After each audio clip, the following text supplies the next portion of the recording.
Bonjour aux membres de Torah Box.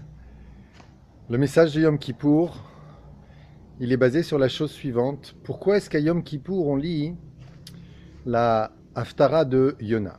L'histoire de Yona, donc le prophète Jonas en français, c'est que Dieu lui demande d'aller prêcher à Ninive et de dire aux habitants de faire Teshuvah et Yona ne veut pas le faire. Parce qu'il dit, je vais y aller, je vais leur parler, ils vont avoir peur, ils vont se repentir, mais ça ne sera pas sincère. Et j'ai pas envie d'y aller.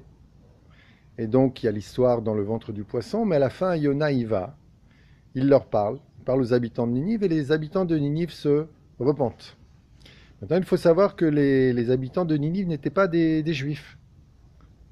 Et ils se repentent, et le prophète Yona s'en va, il est dans le désert, et il se retrouve donc sous ce kikayon, cette sorte d'arbrisseau qui le protège du soleil du désert, Kikayon qui meurt, et là Yona se lamente, et Dieu lui dit, toi tu te lamentes pour un arbrisseau, et moi tu voudrais que je ne me lamente pas pour tous ces milliers d'âmes que j'ai créées, ces femmes, ces enfants, ces hommes, et que je ne leur donne pas une chance.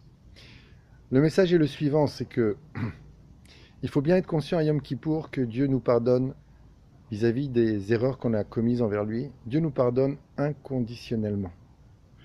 Et donc, penser que Yom Kippour serait si seulement je me suis comporté parfaitement et si j'ai pas fait d'erreur, ça serait une pression injustifiée. Parce que ce qu'Hachem nous demande, c'est de respecter selon notre niveau ce jour et d'essayer de se repentir. Et en ce jour, Bezrat Hachem, nous sommes pardonnés, nous sommes vraiment pardonnés. Et au contraire, conscients de ce pardon, alors nous entamerons l'année à venir avec plus d'entrain parce que nous avons un Dieu qui est tellement bon, qui nous aime tellement inconditionnellement, que cet amour nous porte, qu'il entre nos consciences et qu'il fasse de nous de meilleures personnes. Je vous souhaite un bon jeûne de Kippour, une bonne fête de Kippour.